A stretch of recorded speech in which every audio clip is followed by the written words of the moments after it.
और चलिए शुरुआत करते पहली खबर के साथ। बात करेंगे छत्तीसगढ़ की, जहां छत्तीसगढ़ विधानसभा के बजट सत्र के दूसरे दिन सदन में लोफंदी गांव में जहरीली शराब पीने से हुई मौतों का मुद्दा उठा। नेता प्रतिपक्ष चरणदास महंत ने ध्यानाकर्षण के जरिए यह मुद्दा उठाया था। मंत्री के जवाब से असंतुष्ट विपक्ष के सदस्यों ने नारेबाजी करते हुए सदन से वॉकआउट कर दिया। जहरीली शराब पीने से 9 लोगों की जान गई थी। इससे पहले प्रश्नकाल में धर्मलाल कौशिक ने राज्य प्रशासनिक सेवा अधिकारियों के खिलाफ एसीबी और डब्ल्यू जांच की जानकारी मांगी थी। उन्होंने पूछा कि कितनी जांच लंबित है और सरकार ने अब तक क्या कार्रवाई की है। जवाब में सीएम ने कहा कि हमारी सरकार भ्रष्टाचार के खिलाफ जीरो टॉलरेंस की नीति पर काम कर रही है, कोई भी दोषी अधिकारी नहीं बख्शे जाएंगे। सरकार ने सुशासन और अभिसरण विभाग का गठन किया है। वहीं शून्यकाल में भूपेश बघेल ने स्थगन प्रस्ताव लाकर बिजली कटौती के मुद्दे पर चर्चा कराने की मांग की। पूर्व सीएम ने कहा कि बिजली कटौती, लो वोल्टेज और पेयजल की परेशानी है। किसान सिंचाई के लिए परेशान है, इस पर काम रोककर चर्चा कराई जाए।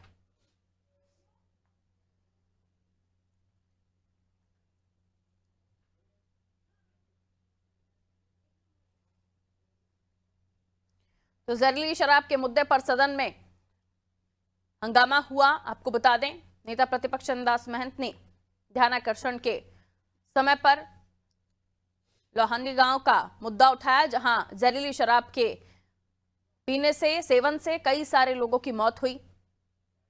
और वहीं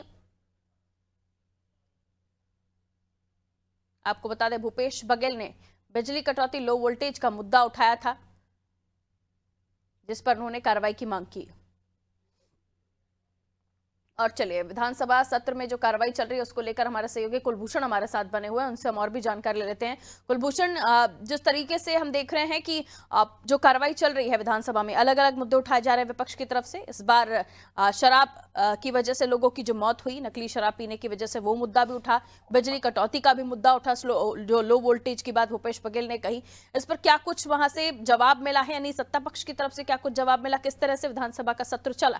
कुलभूषण जी देखिए, विधानसभा सत्र की अगर हम बात करें तो इस बार जो था, जो कि पहले से ही क्लियर था कि इस बार शराब का मुद्दा एक वहां पर उठना है और जहरीली शराब का एक ऐसा मुद्दा है जो लंबे समय से आ रहा है। शराब अभी छत्तीसगढ़ में बहुत ही कंट्रोवर्शियल एक मुद्दा होता है, जिसमें अब अक्सर किसी भी चीज को लेकर, शराब से जुड़ी कोई भी अगर संबंधित चीज होती है तो एक बड़ा मुद्दा यहाँ पर बनता ही है।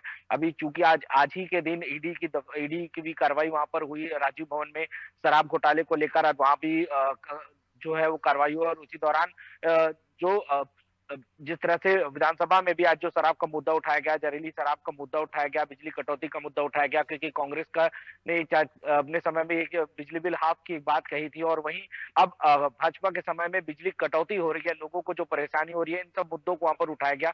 वहीं जो भाजपा का एक कहना था, तो उन्होंने एक चीज साफ की कि वो बार बार घोटालों की बात करते रहे, बार बार अपने जो कांग्रेस को है उनके 5 साल के कार्यकाल की बात करते रहे, उनके लगातार जिस तरह से घोटाले हुए शराब को लेकर, और उसी का नतीजा जो है अब लोगों को भुगतना पड़ रहा था। उनका ये कहना था कि शराब के से जो लोग मर भी रहे, जो नकली शराब बनाने का जो प्रथा है वो कांग्रेस ने शुरू की, एक तरह से उनका जवाब ये था। तो अब ये तमाम चीजों को लेकर लगातार जिस तरह से विवाद हो रहा है, लगातार जिस तरह से विरोधी जो है अपनी तरह से मुद्दा उठा रहे हैं, लेकिन सरकार जो है अपने तरफ से इससे भी पूरी जो जवाब है वो देने की कोशिश कर रही है। लेकिन जो पूरा घूम फिर के जो वाकया होता है वो घोटालों को लेकर ही मेन जो होता है, क्योंकि आज जिस तरह से छापा जो हुआ, ईडी की भी आज जिस तरह से कार्रवाई हुई, तो शराब घोटाले को लेकर ही बार बार बीजेपी जो है कांग्रेस को बार बार उसी मुद्दों पे वहां पे घेरने आती है और आज दिन भर जो मुद्दा है शराब को लेकर इसी चीजों पर ही घूमता नजर आया। जी बिल्कुल कुलभूषण, तो ये कहा जा सकता है कि तमाम मुद्दों को विपक्ष ने भी मजबूती से उठाने की कोशिश की है सदन में, और इस पर सरकार को भी जवाब देना ही पड़ा, जिस पर ये भी कहा गया कि शराब माफिया बख्शे नहीं जाएंगे, जीरो टॉलरेंस की नीति के तहत सरकार काम कर रही है। और इसके अलावा कई सारी बातें सदन के सत्र में हुई हैं। लेकिन सवाल यही उठता है कि जिस तरीके से समस्या को उठाने का काम विपक्ष कर रहा है, जनता के बीच उनके सवालों की गूंज क्या उस तरीके से काम कर रही है, यानी जनता कितना समर्थन उनको दे रही है इन सवालों के साथ। बहरहाल बहुत शुक्रिया कुलभूषण जानकारी के लिए।